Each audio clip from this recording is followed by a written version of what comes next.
හයි පොඩක් එළියට ගියා බඩු වගේ ගන්න. ඉතින් මේ පළවෙනි හතාව නෙමෙයි හැබැයි මම පළවෙනි හතාව ගියා නම් මම සෑහෙන අසරණ වෙනවා. එළියට බහලා බඩු ගන්න ගියොත්.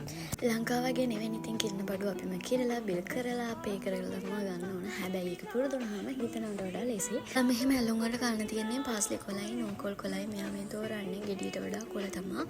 ඉතින් වෙන මොන හරි තියනවද දන්නේ නැහැ. ඉතින් දැන්ට මම කාලා තියෙන්නේම තමයි. ක්ලයිමේට් චේන්ජ් එකත් එක්ක මොන හොඳටම ඩ්‍රයි වෙලා අනික මම ගෙනාවෙත් නැහැ ඇද්දි ඒ හින්දා සිරාවි බ්‍රෑන්ඩ් එකේ ඒක හොඳයි කියලා දන්නේ හින්දා ඒකම ගත්තා. ගෙදරට ඕන කොට කොච්චර ගත්තත් ඉතින් ගෑල්ලම යන්න ආසම දැන් මේ තැන. ඉතින් මට ඕන වුණා ෆේස් වොෂ් එකකුත් මෙතනින්ම ගන්න. මොකද ආවට පස්සේ මම ෆේස් වොෂ් ගෙනාවෙත් නැහැ යූස් කරෙත් නැහැ. ඉතින් මට හිතුණා මෙන්න මේ රිවොක්ස් එකේ එක ගන්න. ඉතින් අපි ගාලම් බලමු ඉතින්. හරි අදට මූණට ඇති. ඉතින් අපි යමු කඩචෝරු වලට.